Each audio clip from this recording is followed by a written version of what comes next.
Cabinet મંત્રી બળવંતસિંહ રાજપૂતના હસ્તે પાટણ જિલ્લાના સરસ્વતી તાલુકાના 5 ગામોમાં 20 કરોડથી વધુના વિકાસ કામોનું ખાતમુહૂર્ત કરાયું। આ પ્રસંગે તમામ કામોમાં મંત્રીશ્રીનું ઢોલ શરણાઈના નાદે ઉમળકાભેર સામૈયા સાથે સ્વાગત કરવામાં આવ્યું હતું। ગામોમાં નવીન રસ્તાના નિર્માણની ખુશીમાં ગ્રામજનોમાં અનેરો આનંદ જોવા મળ્યો હતો।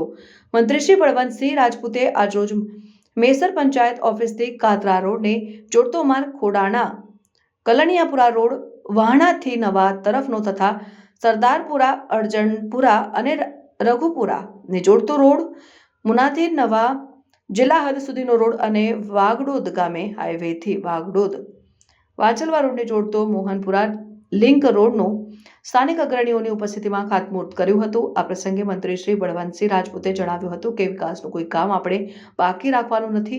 રાજ્ય સરકારે સિદ્ધપુર વિધાનસભા વિસ્તાર અને સરસ્વતી તાલુકામાં વિકાસને વેગ મળે એ માટેનું આયોજન અને વ્યવસ્થા કરી છે, જેના ભાગરૂપે આજે સરસ્વતી તાલુકાના 5 ગામોમાં 20 કરોડથી વધુના નવીન માર્ગોનું ખાતમુહૂર્ત થયું છે। રાજ્ય સરકારે આ વિસ્તારના તળાવો ભરવા માટે 126 કરોડ રૂપિયાની ફાળવણી કરી છે।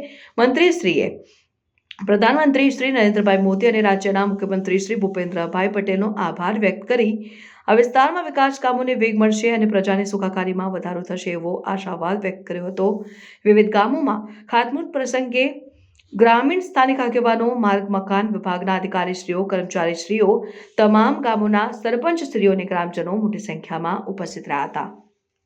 આજે એક વાતનો આનંદ છે, આનંદ એ વાતનો છે કે ગુજરાતના મુખ્યમંત્રી આદરણીય ભૂપેન્દ્રભાઈ પટેલ સાહેબે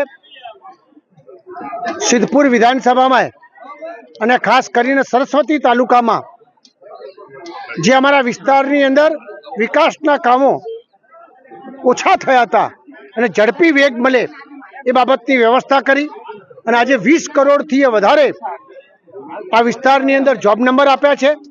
ના ભાગરૂપે આજે 5 ગામોના ખાતમુહૂર્ત થયા છે અને ખાસ કરીને વાગડોળ ગામ અમારું એક એવું ગામ છે, એને આખો સાહેબે એક રિંગ રોડ આપ્યો છે, એટલે ગામનો ઉત્સાહ, 5 ગામનો ઉત્સાહ અદ્ભુત છે। અને આ જ પ્રકારની વ્યવસ્થા હમણાં મુખ્યમંત્રીશ્રીએ આ વિસ્તારમાં તળાવો ભરાય એના માટે પણ 126 કરોડથી વધારે રૂપિયા આપ્યા છે। તો આ સમગ્ર લોકો વતી હું આદરણીય મુખ્યમંત્રીશ્રીનો ખૂબ ખૂબ દિલથી આભાર માનું છું, પ્રધાનમંત્રી નરેન્દ્રભાઈ મોદી સાહેબનો આભાર માનું છું અને આ વિસ્તારમાં જે સુવિધાઓ પ્રાપ્ત થઈ છે એ પ્રજાની સુખાકારી થશે એવો મને પણ આનંદ છે।